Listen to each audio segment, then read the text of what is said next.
Scripture, and plus there's some practical things in this that I've just learned from my own life and from being involved with couples. So I'm trying to make this really practical, but they're biblical principles for all the points. I'm just not going to go deep into them in that way because of the time, and I'm going to go more in a practical sense. So it'll be a little different in that regard. So we're talking about how to have hard conversations. To qualify, to start off, and boy, there's a lot of qualifying that can go on in this sermon. I'm going to try not to overdo that. But to qualify, there are times in a marriage when something happens at the level that you do need a mediator or a counselor or someone who can help. Even if you've been married for a while, there are times where a situation comes up and you just seem to be at an impasse, an inability to kind of move past that. So that would be a time that you would want to get help. And I would encourage you to do that because I think most successful marriages that I've seen at some point ask for help. And it's a humbling thing, but it's a necessary thing. So to qualify, you're going to need it sometimes for an outside person. On the other side of that, though, even if you have that initial meeting with a counselor or someone, you're still probably, if it's something that needs that type of care, you're probably still going to have those hard conversations after that, because most difficult things where you need somebody to come in are either pretty significant or they've been going on a long time, and it's going to take time to work through it on the backside of it. So even if your situation or where you're at now or whatever means you need to get with somebody, I would say this still applies because that's how we're to grow up. That's how we are to, it's like we raise our kids to leave the home. We're trying to prepare them for life. And I think as married couples, not saying that there isn't a time to get help, but there ought to be a lot of things that we are able to dialogue through without it becoming, World War III. And without all the anger and the accusations and things that, couples can get into along those lines. So, the idea would be if every time you have an issue, you have to have a referee, then you're not growing as a couple, is what I would say. Although there can be bits of time or months or whatever where you're meeting with someone, let's say more than once. I'm not talking about those, but we want to move to a place where we're able to handle those conversations. How many people are here that have been married less than a year? Anybody? Raise your hand. Okay, good. Congrats. Yeah. How many have been married for, don't clap for them, they haven't done anything yet. They're a year into it. Give them, never mind. How many have been married 5 years, at least 5 years? Well, 5 years or less. Yeah. Never mind, we won't do this. Okay. The idea here is we are wanting, our approach should be to work on the marriage, not to fix your spouse. And you can get into, whether you've been married a year or whether you've been married 20 years, you can quickly get into the mindset that my marriage is not good and they are the problem. Might be one issue, it could be several issues. Kim and I, and I'm not going to give us as a bunch of examples tonight, but this I know I can share, right? She doesn't know what I'm going to share.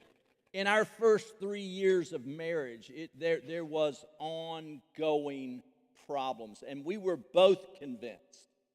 And we were in church, had taken marital courses. I told you this before, we even took a course on how to counsel other couples, which almost tore our marriage apart. because now we knew exactly where the other person was wrong, and we could tell you verse by verse where they were wrong, you know?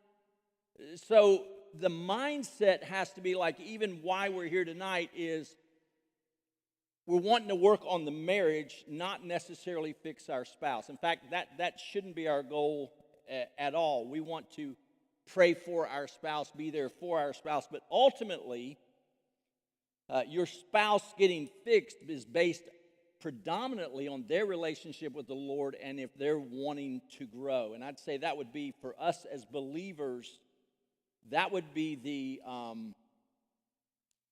the motivation to make those changes, so that, first of all, that God is glorified by our relationship, and then second of all, for it to help our marriage. So the Bible says the two shall become one. I've got the verses there where it mentions that. But that idea, one what? And I was thinking about this, and to put it in very practical terms, a team, right? When we say we're a couple, but the oneness isn't just about the two becoming one because of sexual intimacy. It's no, we're one. We are doing things together. We are raising a family. We are a team. So the idea there is to have good chemistry on the team. I coached a girls soccer team, and we had won like 2 championships in a row, and we should have won a third one, but there became disunity in the team, and there became factions in the team, and I couldn't get it to stop and couldn't figure out what it was. But because of that, we ended up, and I told them, I said, we've got some things going here. I don't know what's going on, but if we don't fix the chemistry on this team, doesn't matter how good we are, we should win a championship, but we'll probably get knocked out in the first round of the playoffs. Exactly what happened, unfortunately. And the team that we got knocked out by, which we could have easily beat, was the team that won the state championship. So the idea being that can happen in a marriage, and I think sometimes we're so focused on, and I alluded to this Sunday, whether or not the romance is high, and romance is good, and whether or not, you know, the intimacy and all the things we see on the movies where, you know, it's butterflies all the time, that we forget the practicality of we've got to live life every day. You know now, being married, that you know, getting married is not sexual intimacy all the time. That is not, that takes up a fraction of the time. The reality is we're working and we're paying bills and we're raising kids and we're interacting with family members and we have a lot of things going on. So the idea is we have become one flesh, one team. And to have that approach, one of the things, I'm going to use this whiteboard one time and see how that works. But one of the things we encourage people, or I encourage people of, when you're in difficulty in the marriage, you've got your marriage here, right? And people go, okay, we've got a communication problem. We can't talk. Most of the time when they say that, they've got an idea it's because they don't talk, or because they always yell, or they never want to talk. And so when you have a communication problem, or we've got a difference of opinion about our children, well, he's too firm, and she's too, she coddles them too much. And so we immediately go there. You see what I mean?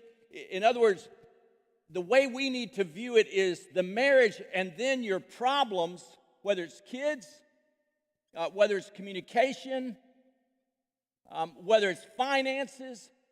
I'm abbreviating. We like to tell people, okay, not you have a communication problem, but we have a communication problem. Our marriage has this problem. Does that make sense? Not you're the problem, but we have a problem, and you're looking out here toward it. That keeps you as a team. If you say, okay, we've got a communication problem because my husband or my wife talks too much or my husband doesn't talk, immediately you're looking at the person. That's where your mind's going. And so you're going to be frustrated and everything else, and then one person feels like the victim of it and one person feels like they're in the right on it. But the reality is, if we have a communication problem, then the marriage, both people need to view that together so that the problems are outside of the marriage, so to speak, even though they impact the marriage. Then you have a team aspect. Then both of you are looking to improve communication. Ways to help, let's say, the one who doesn't talk. What are some things that we can do to help that? Maybe someone is too much on that side, too much talking. What is a way to improve that? How can we as a couple impact the problem that is impacting our marriage? Keep that in mind, because that is so important. And I know sometimes there can be situations where you have one spouse that is wanting to work on the marriage, like maybe here tonight. I'm sure this didn't happen. One of you wanted to come to this more than the other. Probably didn't happen. Probably. One of you really couldn't wait to get here. One of you is here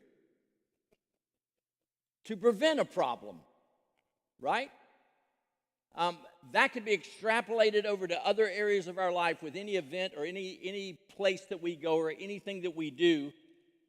You could have two different perspectives on that.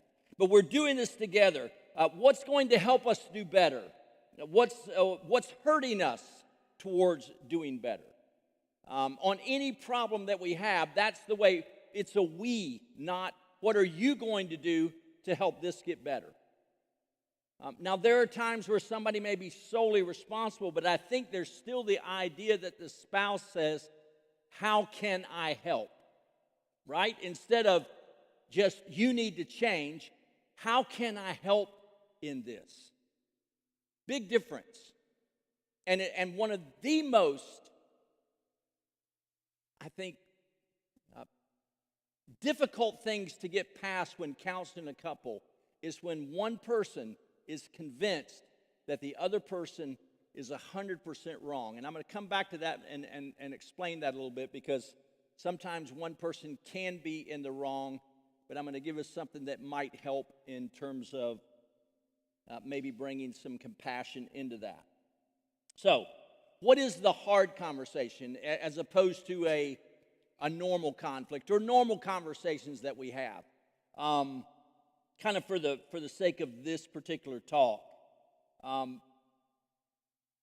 would say areas where it always seems to result in an argument or a fight. Some couples have areas where, for the most part, they get along, but you hit this one area, you talk about this one area, and it just never goes well.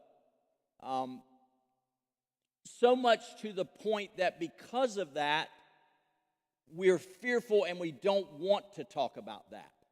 Because every time we talk about that, it ends up in a fight. It ends up in an argument. And nothing seems to change.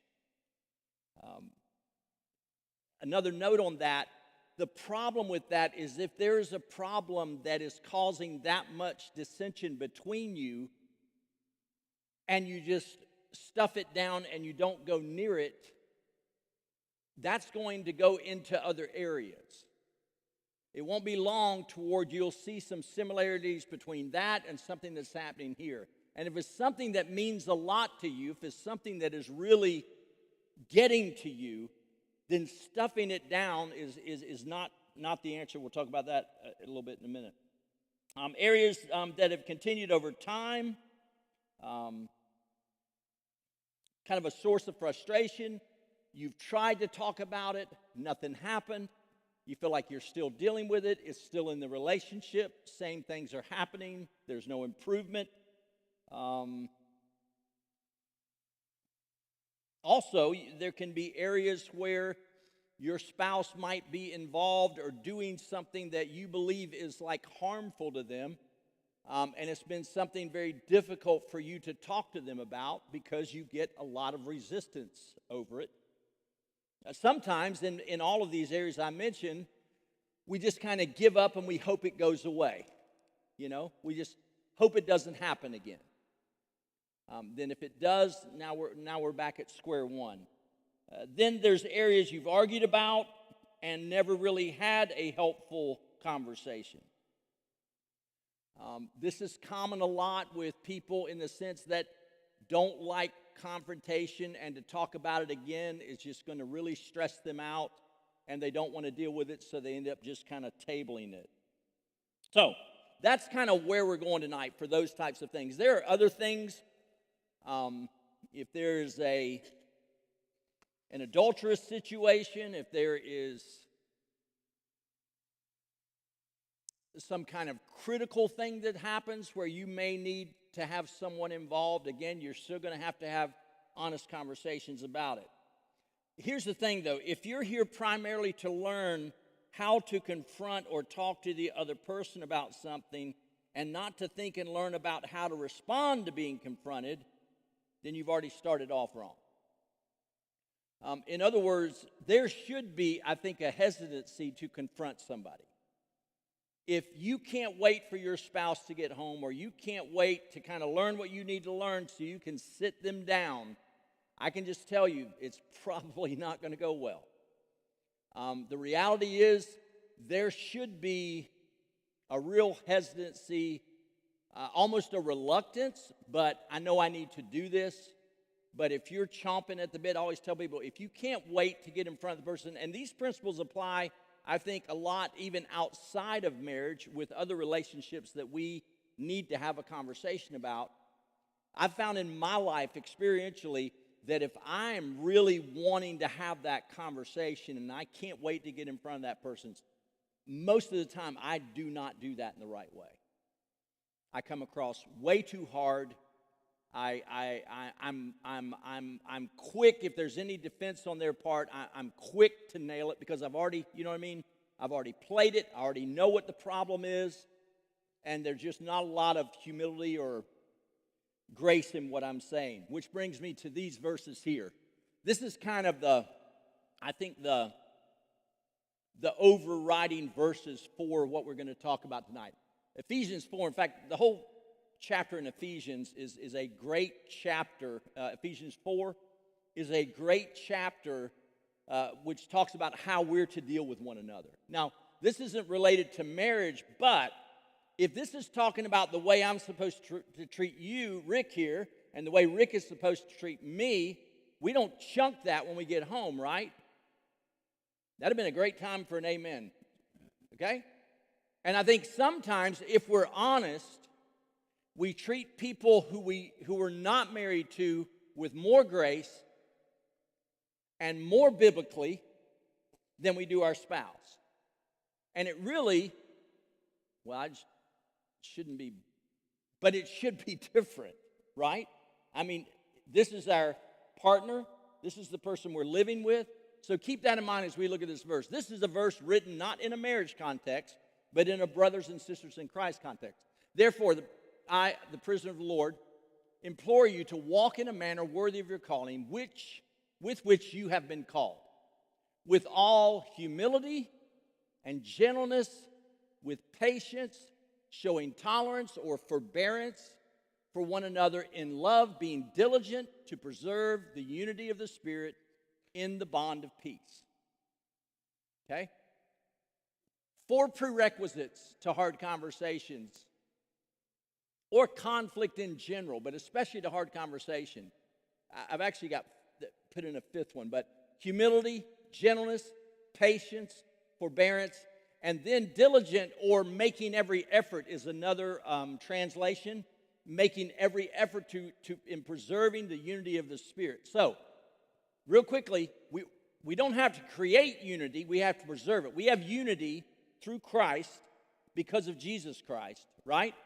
Unity in that we are brothers and sisters in Christ. So, even more so, we're one flesh. So there's a union there. There's a unity there that we're to preserve, that we're to protect. So when you have conflict, it's an opportunity to protect the unity, not destroy it.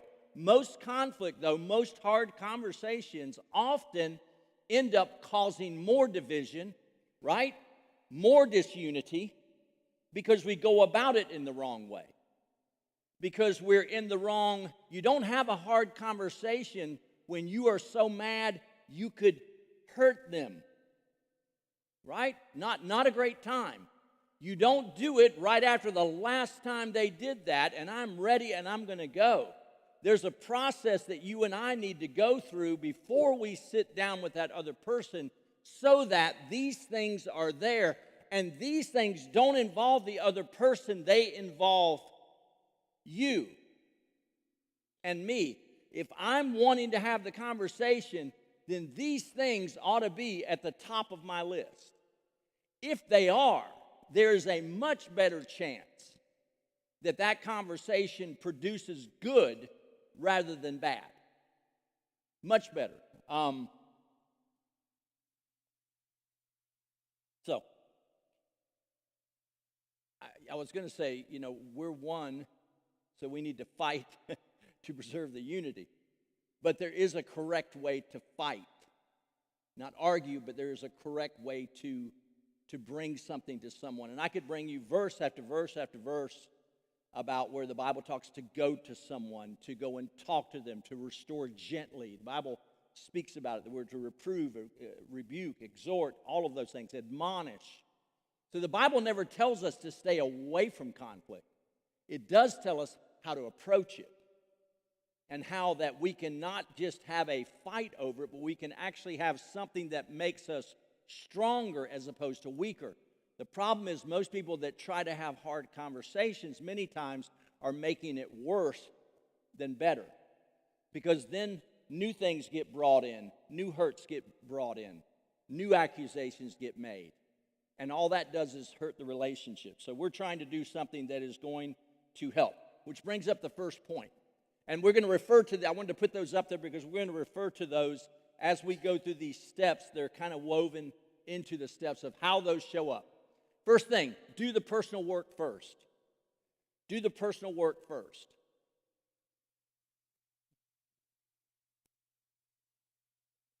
I would say that probably part of the reason, now you can have somebody, no matter how you do a talk, no matter how you come to them and what you present to them, they may blow up or whatever, so this is not a guarantee.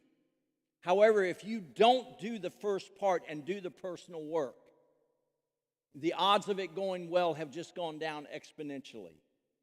The reason that many times we feel like we need to talk to somebody, it's about something they have done or something they have said. So your attention is already on that. And maybe it is a pattern, and maybe they do it often.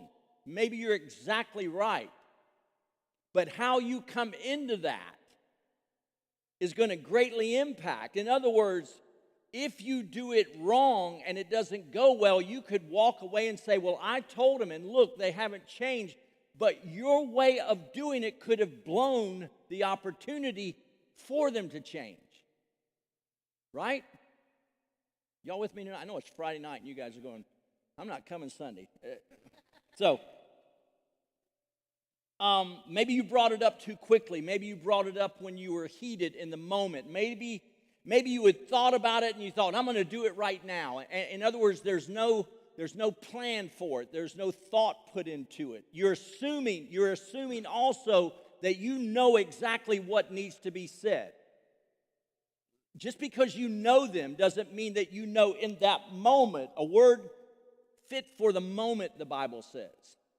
Doesn't mean that you can just respond to them or approach them the same way all the time. Some of the things that we get into, you get to see the best and the worst of your spouse more than anyone else. And sometimes maybe we're put there because maybe no one else knows about it and no one else can pray for them like you can, because you see what they're going through. So before we jump into the fray, so to speak, and before we start telling the person what we think they need to hear, we need to do that work. In other words, ask ourselves a few questions. Is this something that I can overlook? And if it's not, if it is, like, no, this has happened, I've seen it, it's a pattern here, this seems to be a hard area for us. And then, where's my heart on this? We went into that Sunday.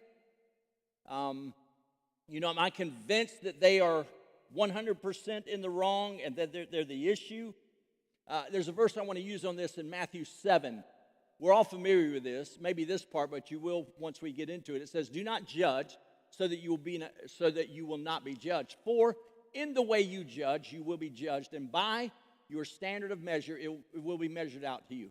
Can also say that is related to Jesus, to us, but also if you are critiquing the daylights out of your spouse, they will begin to probably critique the daylights out of you.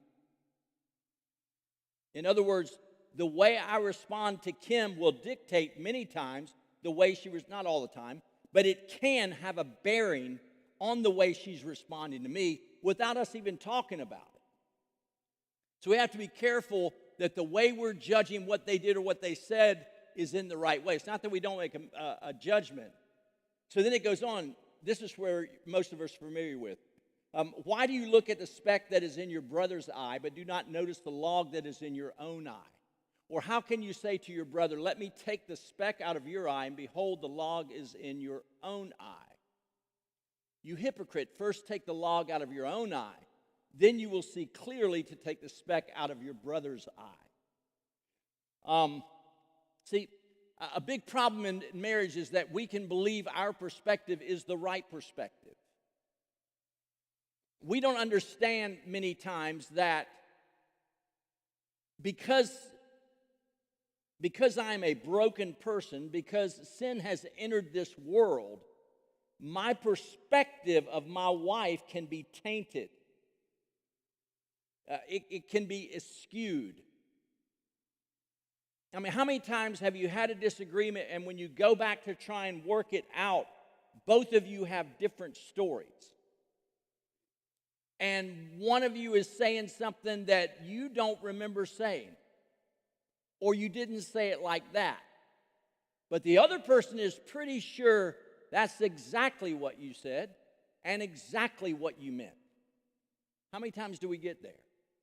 Our bent is toward our own perspective. We've got to guard against that. That's where you need to go in prayer and say, "Lord, I need to see my own self in this. I need to see, first take the log out of your own eye." And what he's telling us to do there is to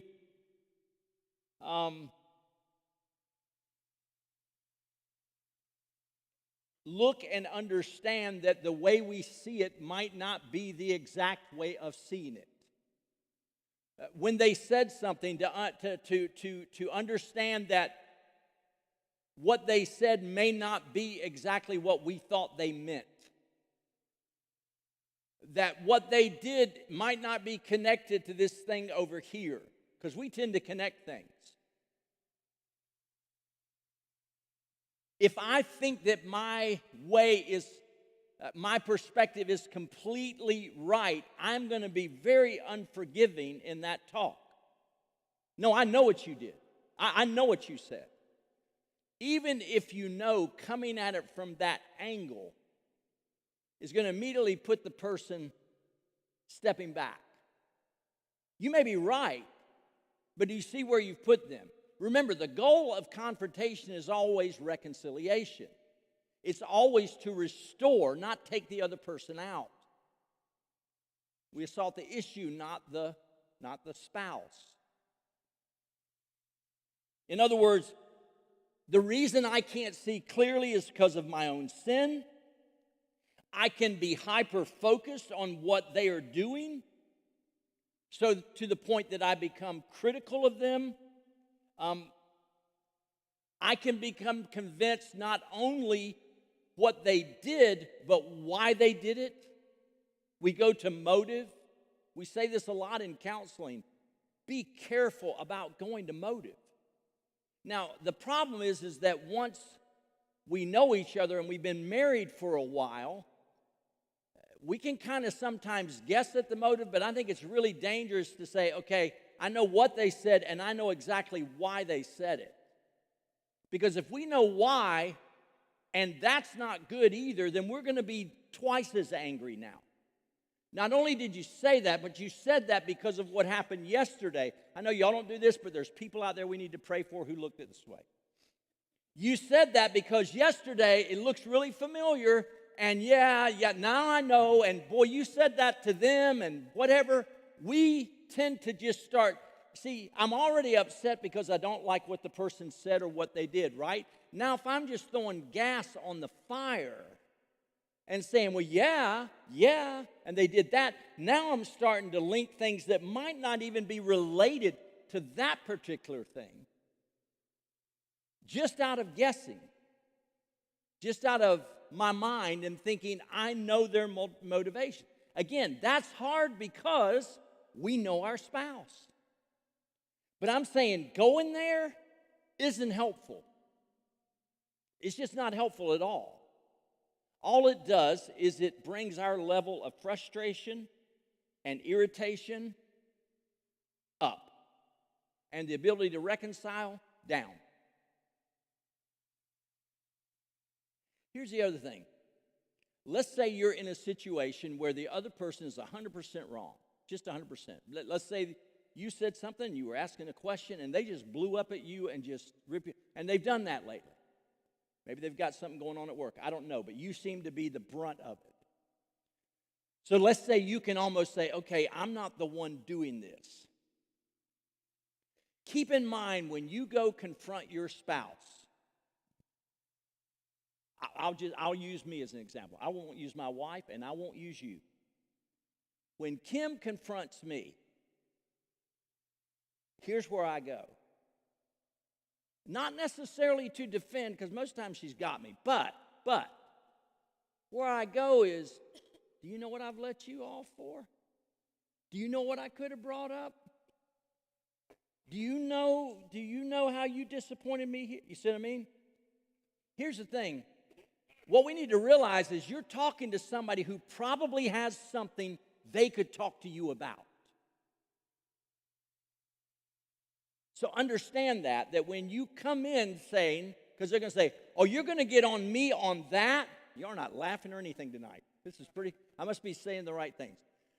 In other words, you can come in and have a valid thing, but you need to understand that you're also dealing with a person that goes, well, what about this? Well, what about this? You know, might be just one other thing. I'm not saying that you shouldn't go. I'm saying keep that in mind. Because if they start responding, and I'm going to get to a minute what will help with that, you're going to respond to that. Now you're into another whole thing, right? Now, if you're the one being confronted, I would encourage you, don't go there. It's not going to help. Whether you're a man or woman, doesn't matter who brings it up, for you to start saying, well, you know, I could have said something about this, but you didn't. You didn't. Maybe you overlooked it, but now that they're bringing this up, you know, immediately, that's where we go, right? The whole idea of if you can kill the messenger, you can kill the message. So it's a caution if you're wanting to talk to somebody, if you're trying to set up that hard conversation, realize that you've got plenty of specs that they know about. So that shouldn't make you like, oh, well, I better not do it. It should make you more humble, like, hey, I understand, you know, I've got areas I'm deficient in, or I've got things that I could do better. I know that, and we can talk about them. Right now, this is just what's cleaning my clock. This is where I want to talk to you about. So, the Bible, over and over again, doesn't say that, it doesn't say, let the Lord humble you. It says what? Humble yourself. So, when we're trying to go in humility, we're trying to look at this from a very reasonable, like, I'm not without, because if you say, well, I know I'm not wrong in this, right, but you have some other area that your partner would like more from you or less from you in your marriage. And if you can own up to that, it's going to help you be more grace-filled and more humble as you approach them, that you're not saying, we have a marriage problem and you're the problem. You're going in gracefully, full of grace, and saying, hey, I know that there are areas you could probably point out in my life. I know that there are things where I'm deficient or I'm not doing, and I'd be happy to talk about those if they come up to your mind. But this is where I want to talk about right now. I think it helps a lot as you approach it that way. Another thing is before you have this, before you have a hard conversation, you need to be in prayer. And one of the main things that you need to pray for is self-control. Not humility, but self-control, in the sense that, what if they start bringing up everything else? What if now it comes back at you and now you're dealing with that? I have found that when I know I have to have a difficult conversation, and not just within a marriage, with somebody or whatever through the years, that if I pray, God, as I have this conversation, help me to stick to it, which I'm going to say this now so I don't forget. I would suggest you write out what you want to say.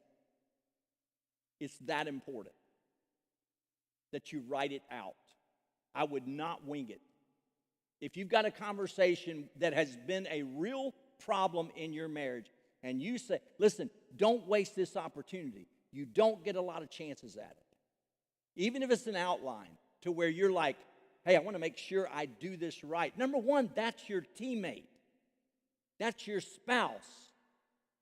We're not wanting to leave them ripped to shreds, right? We're wanting this to help our marriage. And if we go in, it's like, again, if you're on an athletic team and somebody after every game is saying, you were terrible, man, you sucked today, what were you doing? I mean, if that's all you heard was negative, you're not going to work well together. You're not going to work very well together on that field.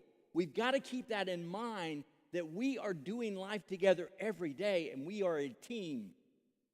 And we want to make sure that our teammate is well and cared for and heard and loved, all of those things. In other words, assault the issue, not your mate. Self-control is, I shared a little bit of this. I heard some pastors say it, but it really spoke to me, and it still speaks to me, is that, we say God is love, and God is all-knowing, and God is all-wise, and God is all-present. And one thing you never hear is God is all self-control.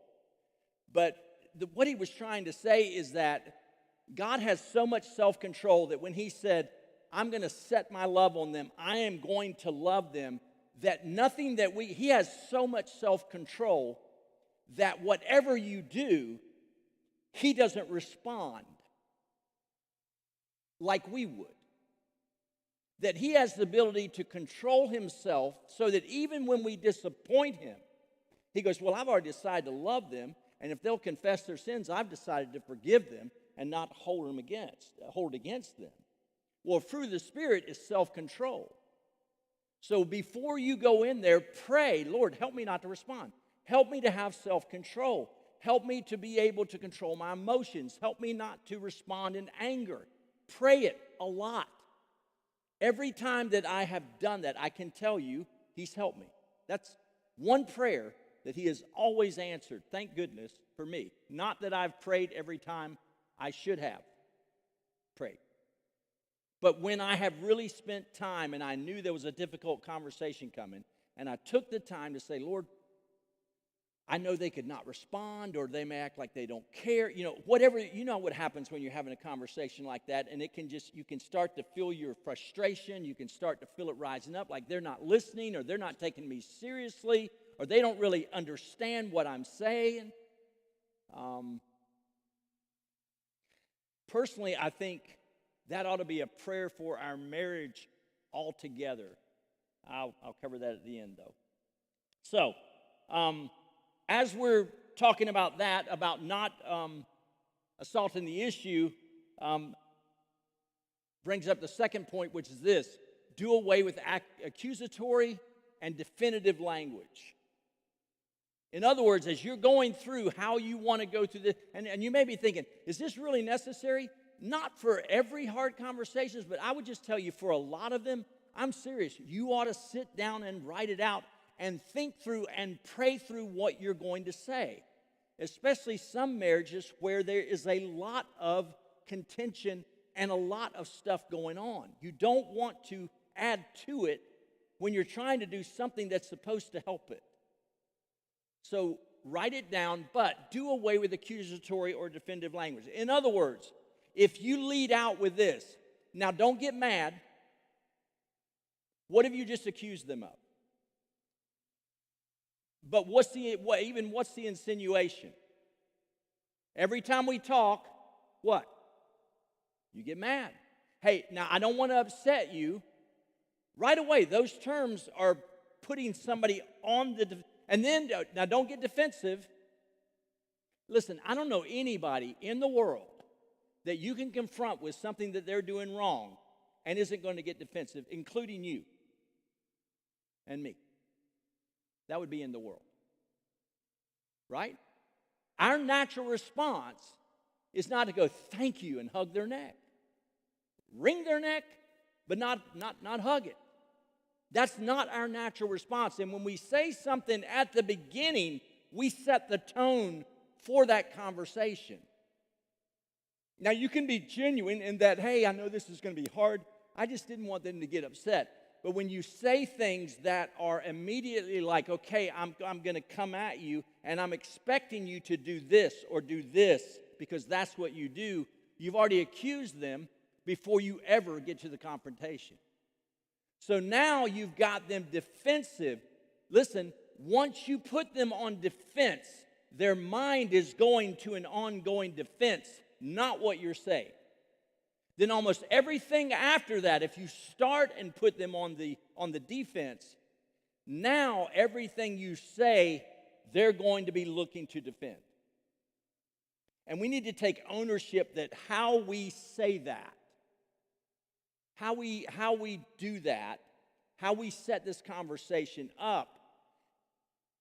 Because a lot of times we'll go into it well-meaning, do some things wrong, and then point at the person like, I told you, and they didn't change at all, when really we sabotaged it from the beginning, being what it could be, because we used the wrong words. I'm not saying this is like something you're doing purposefully.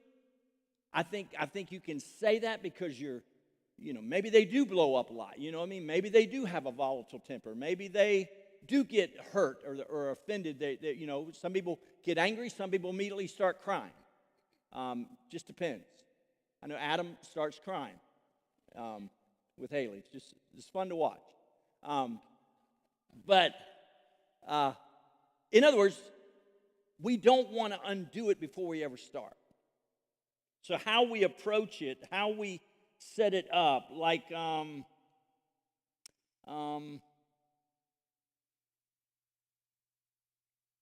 using definitive language, like you always. You never take out the trash. If they've done it once, that is not a true statement, right? That's an easy one. If they've taken out the trash one time, is never a true statement. No. You always.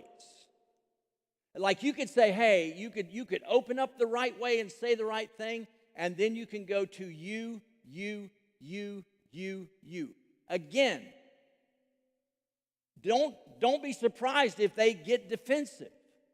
I don't even think it's wrong. If you're accused of something, even in a court of law, you get to what? Defend yourself. So I don't think defending yourself is wrong. And what we want to do is talk about the issue before we get into defending.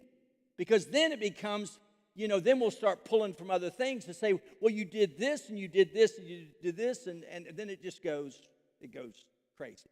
It goes all over the place.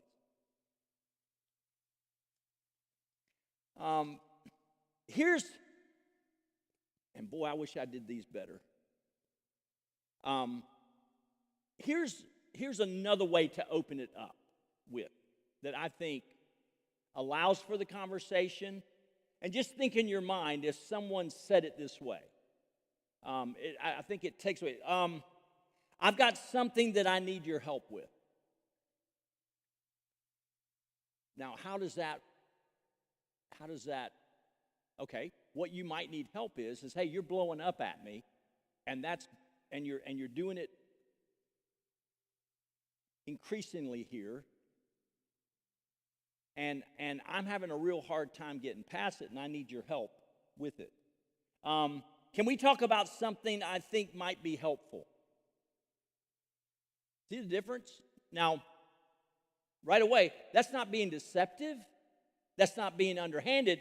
If I view this as the marriage, as a team, because if it's one person is let's say losing it, and the other person is now having to deal with frustration and trying to forgive them, so it's both of your problems.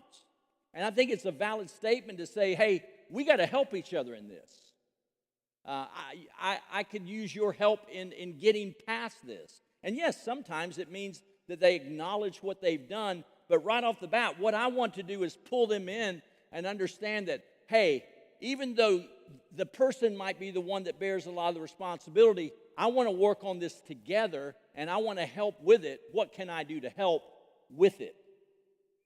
A lot of times we can assume, let's say, if someone is blowing up, that they're just blowing up randomly. Well, maybe there's some things they should be talking about. Some people that blow up don't know how to talk.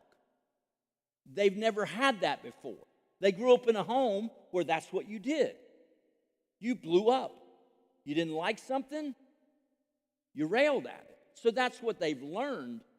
But maybe there are some things that might come out later if this approach is taken right, to where that person may learn, oh, I can talk about that, and I can say, well, this is kind of what's pushing that button. This is what's, not saying it's okay to lose your temper. I'm having difficulty getting past some things, and I'd like to get your input on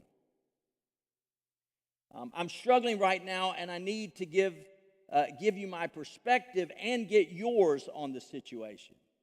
Also, to qualify it, I'm not saying that my perspective is right, but I need to talk about it because, that's where I'm at.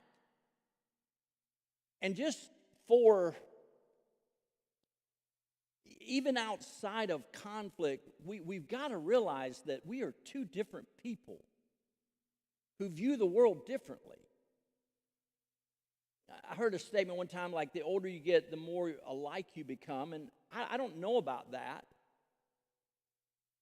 I think the older we become, the more we might understand why our spouse is where they're at. And in some ways, we may grow alike.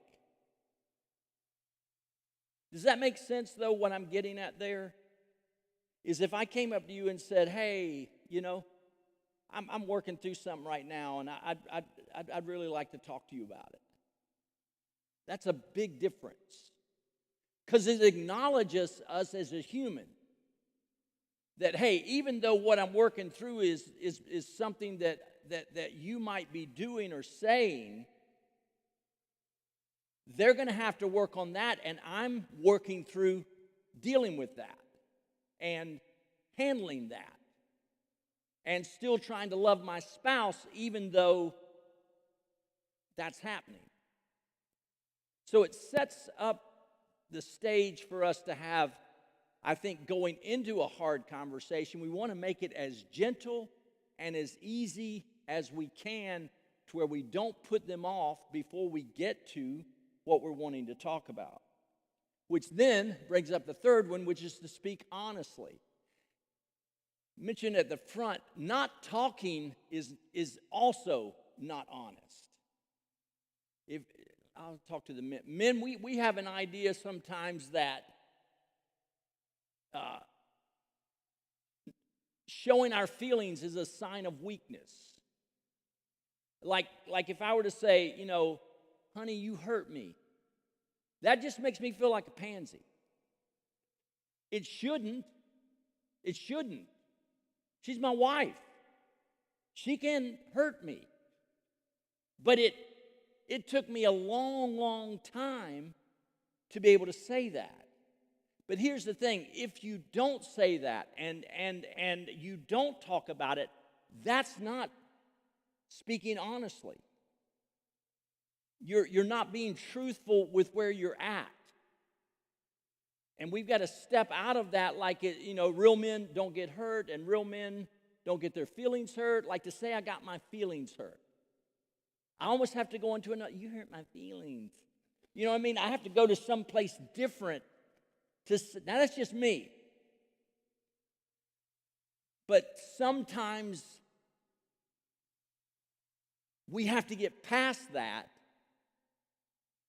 Your wife would love to hear that she's hurt your feelings.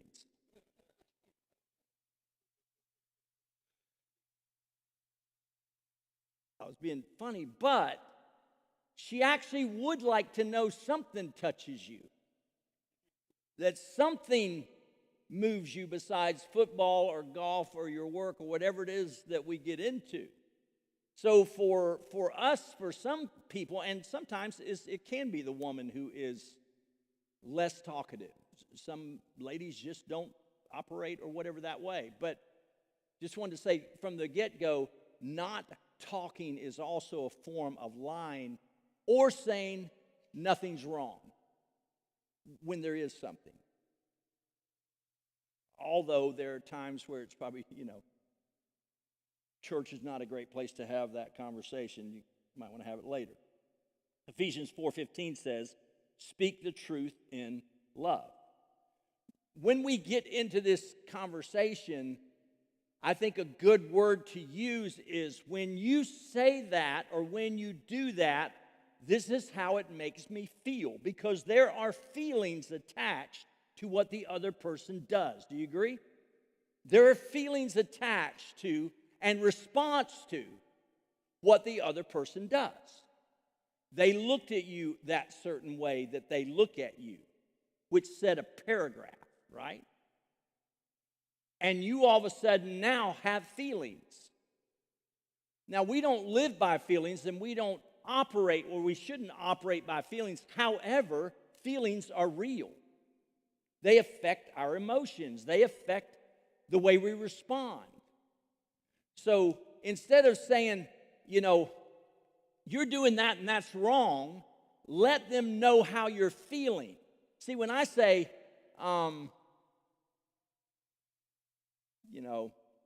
Rick, the other day, man, boy, what you said to me just wasn't right. Now, immediately, that's a little direct. But if I said something more along the lines of, hey, Rick, I just, we were in a conversation the other day, and I just wanted to be honest that I felt a little awkward about something. I'm bringing me and him into it. It's not just, you're wrong in what you said, Rick, and I want you to apologize. See the difference? As opposed to letting the person know, when you said this is how I felt. I felt like, when you said that, I felt like you were dismissing me. When you said that, I just felt like it was very I just felt disrespected when you said. See how the tone is different? But if we're in their grill, no, I'm not going to be disrespect, right? We can't demand that. But there takes humbleness in that to say, look, my wife has more power over me than she'll ever know and than any other person in the world. In the world. So if I don't let her know how I'm feeling about something, how's that fair to her? If she doesn't let me know, how's that fair? Because when she says something to me and then says, when you do that, it makes me feel this way, now I have an opportunity. See, I'm also can say, and you meant to do it, and I know why you did it, because you always down on me, Rick, right? That's where we can go in a marriage real quick, except you and I aren't there yet. You busy? But when I come in and I express that, and listen, I'm trying to do this. My wife can just tell you I have a long way to go on the feeling thing. But it's real because she can make me I feel things off of what she does, right? and she feels things off of what I do. I think when you're going to have a hard conversation, I think it's a good place to say, hey, this is how. And if you're the one being confronted and they're not just nailing you for what they did, but they're asking you like, hey, I'm feeling, man, I didn't. Don't apologize and say, I'm sorry you feel that way. No. I'm sorry what I did made you feel that way. Are there other things that I do that make you feel that way? That's a great follow-up question when somebody brings that, because many times, if they're feeling it here, they're also feeling it other places. It's usually not isolated to one specific event or one specific thing. If someone feels dismissed, and by dismissed I mean their spouse really doesn't listen, doesn't give any weight to what they said, doesn't seem to care about their input, they're seeing that across the board. And when you have a problem like that, now you've got a problem that is permeating the whole marriage. I feel like they only, somebody could think, well, I feel like they only want me to pay the bills and do this and do this. And I feel like they only want me for this and this and this. So when we bring into it, hey, when you're when you're at work so much, when you're working all the time, and we never have time together, it makes me feel like maybe you don't want to be with me.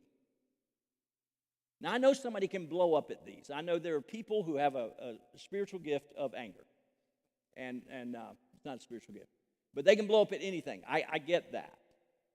But I think most people, when they understand that what you're saying, and what you can say when you say that, and I don't want to feel this way about you because I don't really think that's where you're at.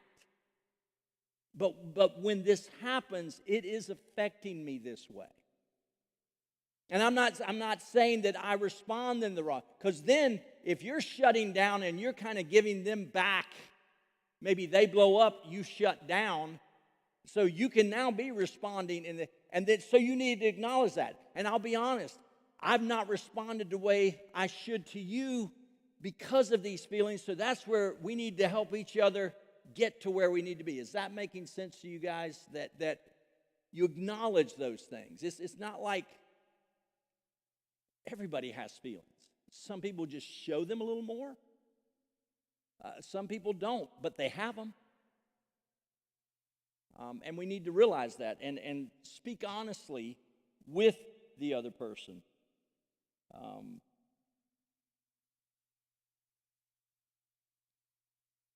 So, even saying things to the extent of when this happens, it tends to make me want to shut down. When I even like if your problem is communication, when I'm asking you to talk and I don't get anything back, it makes me want to just continue to back up. And I don't want to do that. And we've got to find a way together to make this thing of communication work. We've got to carve out time or do something. So how can I help? What can I do? You're bringing yourself into it. That's the gentleness of it. You're not just pointing the finger. You're saying, hey, we're in this. Even if the other person, let's say, has the anger problem, how can I help? Is there something else going on here? Are there other things that are causing you to kind of react the way you're reacting? It's inclusive. It's understanding that we all have battles. And yours may not be anger, maybe something else. But I think if we bring ourselves into the equation and acknowledge and put things out there for people. And isn't this making yourself a little vulnerable, though? Well, if I tell them how I'm feeling, they'll know exactly how to hurt me. Yeah, well, that's the hard part about love. Is if you love the way the Bible says, you are absolutely putting yourself out there to get nailed. But that's the best way to love, because you're bringing your whole self to it. You're not putting on an act. You're willing to assume responsibility. You're willing to help.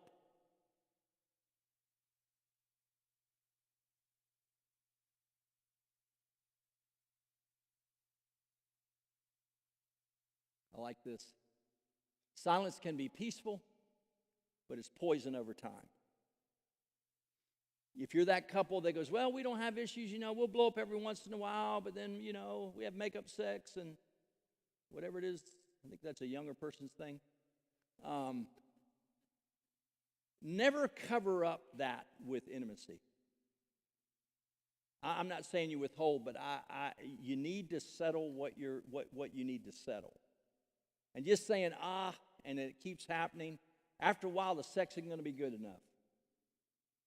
And you're going to lose the opportunity to learn how to talk. You will learn more about your spouse actually in conflicts than in the peaceable times. Because you're starting to learn what bothers them, what gets at them, how they're seeing things. When you get into a conflict, it's a great opportunity to see, wow, my wife looked at that like this, and I looked at it like this. Instead of going, she's crazy. She saw that, and I saw this, and my way's right, or vice versa. You're understanding there is a difference of perspective that's healthy, that challenges us to evaluate our own perspective. So, number 4. I've kind of hit on this, but I wanted to reiterate. Allow for defensiveness and or seeming lack of understanding what you're saying.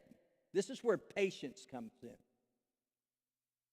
I think many times we think if I can just say this well enough that they're going to get it. And this is where, or you say something, they immediately start defending. Well, number one, sometimes there is a valid reason for what happened. Now, if we're into motive and we're looking at threads and we're connecting everything that looks similar and we're assuming that all of that is coming from the same place, then we could be wrong.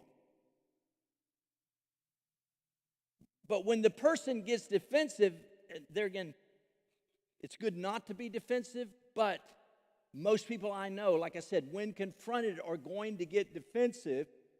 Be patient with it. Don't start saying, there you go. There you go again. Defensive. You never listen when I tell you something. Now you're into another whole argument, right? Allow for it. Don't respond. Don't go into it. There's that self-control. Don't feed into that, because now you're just going to go down another rabbit hole. That's how many times, once you get to the end of an argument, which a lot of times has no closure to it, you ask the people, what were you arguing about? They go, I don't know. Because one person said something unplanned, unprayed about, unthought through, makes an accusation. This person defensively comes back with an accusation against them, because we've all got them. And then they come back, and before you know it, you're not even on the same topic. You're just seeing who can outdo the other one. I mean, think about it. Have you ever had a finger-pointing, yelling, accusing, I mean a good fight? A good one. And won? I mean, walked away from it and said, won that one. Totally outdebated her. No one wins those. Satan does. But no one wins those. I don't remember one time that I just kind of blew up on my wife and walked away thinking, boy, I nailed that one. Put a win in the column for me. No, I just screwed up several weeks, or hurt her in such a manner that wasn't good, wasn't helpful at all. So you never win from that. I want to bring in one point here. You don't have to do it tonight. We're not going to do something corny where I tell you to turn to each other and repeat after me. I always hate that when they do that to you in a conference or something, and you're like, okay. And you both know you're saying it because that guy up there is looking at you to say it. Make a commitment that you just won't lose it anymore, that no more yelling. Make a promise. That's it. If that's part of your dialogue at home, and I know it can get there, and it can get there in a hurry. I know kids and life and stuff, and I don't know. I've talked to people about it before that Kim and I go through times where it's just effortless. We laugh, we talk, and then there's a week where there's a demon in the house. I don't know. It's not us, and it's not us. It's like you wasn't pointing any fingers there. I got to go home tonight. But it's you can feel the edge. You can feel it between us. It's like, what is going? We just had 3 great. Nothing happened, but all of a sudden, I do think Satan attacks that way. It's just like, and you got to be on guard about it. But I think to accept yelling and screaming at each other is wrong. And I think it can be stopped this way. If I ever get to that, and I have to be real careful because I'm a loud talker anyway. I used to always think my brother was a loud talker and my dad was a loud talker. And I used to look at them with disdain until I saw a video of me one time and I said, I am them. I am them. My dad looked mad all the time when he was preaching, and I'm like, I look mad. I look mad. So I have to guard. I really do have to guard. And sometimes if somebody might think I'm raising my voice, and I'm like, this isn't even close. I'm just talking because I believe what I'm saying. Like I'm saying right now. I'm not mad. I'm mad because you think I'm mad. But show patience if there's defensiveness and stay on what you're doing. Boy, I got to go. I didn't know it was this late. Anyway, it's not late. Don't look at the clock. It's all right. We're fine. Stay on topic. That would have helped me tonight. The reason why you need to write it out is that's where you need to stay. Even like if you're a manager and you have to fire someone, if you have to let someone go. I remember I had to do that one time years and years ago. And Brent Parrish sent me this thing, and it was a template for letting someone go. And not your spouse, an employee. And at the end it says, keep this to 10 minutes and stop. And stay right on what you're saying. Don't dig up the past. Don't go into this situation or that. Stay on topic. I would encourage you, if they try, say, we can talk about that later. I just want to stay right here, right now. This is where I'm really struggling. This is where I need your help. See, again, this is where I need you to stop. No, this is where I need your help at. Because why do you need help? Because this is really bothering you to the point it is affecting there. So you need their help.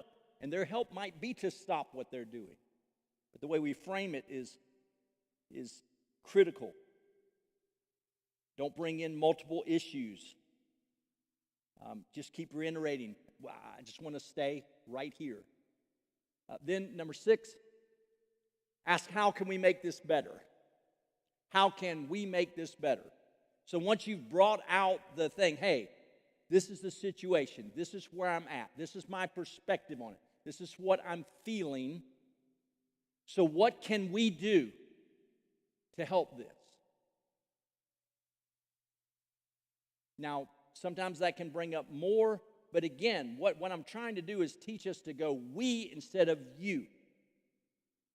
Together, you want them to, here's one I could have done a lot better. To let me know when you're coming home. I need to let you know when you're getting home. Well, how can she help me? Well, at the first bit, can you text me and ask me? I'll try to remember, but a little text every now and then like, hey, when you going to be here? That would help me.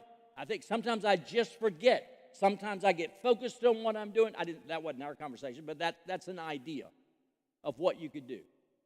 Hey, I'm going to pray for you in this. If it's like somebody's just losing their cool all the time, hey, how can we help? Maybe a Bible study on anger or something. We could both do it. I could use work on mine too. I don't show it the way you do, but I still have that. Talking about it together. How can we in the marriage work on our problems over here, even though one person may carry more responsibility in a given area? We're still doing this together. Then number 7, keep praying, keep checking in. I think after you have a difficult conversation like that, a quick text, I love you, I'm praying for you, just something little, but praying for them, praying for yourself, praying that now that you've had the conversation, you don't micromanage and critique to see if it's had any effect. In fact, if you're the one making this conversation, if you're initiating this conversation, be willing for nothing to happen. Because it might not. But be committed to praying that something does. Because once you said it, now give God time to work on them. You've said it, now back off. And let God work. God can do more in a second than He can with an hour of our conversation or more sometimes. But let God work. Trust God. You trust. It's funny. I trust God working in me. I don't trust Him working in you. You know what I mean? We would say that. I just did. But we wouldn't say that. But the reality is, I feel like I hear from God from sometime. I'm not sure if you do. You say you do, but like I do?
Something you can help me with later. All right. I want to end with this verse right here. This is what it says to the general Christian, right? I'm not talking about marriage. Let all bitterness and wrath and anger and clamor and slander be put away from you. One thing that would help us is if we did that in our marriage. There's some things that you as believers shouldn't allow in your home, that I shouldn't allow in my home, that I have in our marriage allowed in my home, which is my responsibility. There are certain ways that we converse with one another that just shouldn't be allowed. And that's just a commitment you both make. We're not going to do it. If we get to that point, we just stop, we go, time out, and we go cool off. And we'll talk about this when we can talk about this. Because you're really, when it's anger and malice and clamor and slander, along with all malice, be kind to one another, tenderhearted, forgiving each other, just as God in Christ also forgiven you. That's what He tells us to do with the other people in the room. How much more important is it not to be in our marriage? But when we would never scream, we would never lay out somebody else, we would never rip somebody else to shreds otherwise. When we get home and our spouse is fair game, that's just not right. That would stop a ton of things. Because when you go after somebody in one of those little fights that never should have been, that's in them now. And those things start to pile up. And if it has been there, then you're probably at a time where you're going to need to have a hard conversation. Sometimes the hard conversation can be maybe you going to them and say, I was wrong. That would be a great hard conversation. And that's hard because it's hard for us to humble ourselves. It's hard for us to admit that. I know we didn't cover everything here tonight, but that's all we have time to cover. I hope it's been helpful. Maybe you didn't agree with all of it, but maybe you got something in this tonight that will help your marriage, and maybe you you haven't had conflict and you're not at that point. But I would say, don't let the fear of it keep you away, because when you have a good, hard conversation and it doesn't go ballistic and you actually learn something about each other, that will lay the groundwork for some amazing things to happen in your marriage. Because now you've hit at something that isn't just affecting one area, it's affecting everything in that marriage. So, last piece of advice, don't do this tomorrow. Don't do it tonight. I wouldn't even do it Sunday. You'll probably miss Sunday. Pray about it. Think about it. If there's something you need to do. But then I would also, write it out. If you have a close friend, somebody you can count on who won't, let them read it. If they know of your, don't just bring it out there and bring your spouse's wrong. But if you have somebody that you can trust, get input from them. But you will need to have them. And I pray that God gives you the grace, the humility, the patience, and the forbearance to do it in a manner that produces good fruit. Father, thank you for this evening. I pray that this would be helpful, that something in this was good for the people that are here, that it can help their marriage, improve their relationship. We all know, God, that we fall short, and it's so easy to let our guard down with our spouse. It's so easy to hurt the ones that we love the most. And it's so much easier, I think, to get hurt by the ones we love the most. So, Father, help us to walk in a manner worthy of our calling, Lord, with humbleness, patience, forbearance, forgiving and loving the way we should. In Jesus' name, amen. Thanks for coming tonight. God bless.